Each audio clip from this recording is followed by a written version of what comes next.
Okay, let's talk a little bit about molar concentration and a topic that we're going to be getting into referred to as dilution. So here I have a beaker of water and I've got half of a liter, which is 0.5 liters, the same thing as 500 milliliters. So when we're converting from milliliters to liters, we divide by 1,000. And so we've got zero point 0.5 liters of water at this time.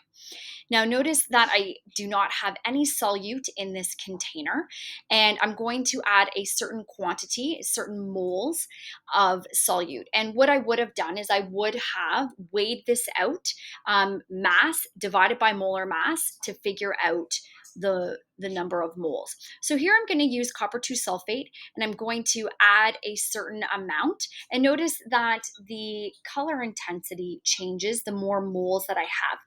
Now notice that at this point in time, I don't see any solute present, so it's still an unsaturated solution.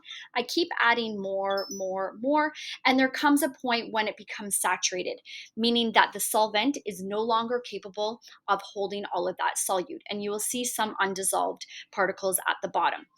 Notice this is my molarity, which is just a fancy word for concentration.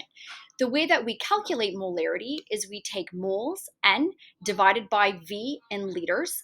And so when I take 0.727 divided by zero point 0.5, we get a concentration of 1.4 moles per liter, or sometimes we just write capital M, which means the same thing. Now I want to take a look what happens to this molarity when we add more water. So let's add some more water and we notice that the concentration drops. So that means that we are diluting, and we can also tell by the color intensity it's not quite as dark. So we can use that as a guide as well. So here we've diluted, but notice that the mole value stays the same because the number of particles of solute does not change when you dilute something.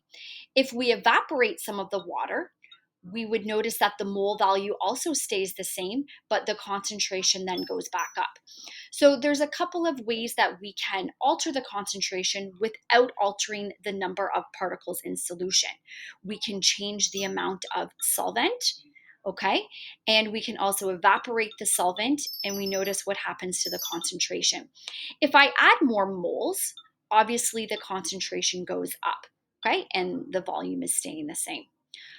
Let's take a look at our next calculation called dilution and how we can figure out how does the concentration change when we dilute the substance.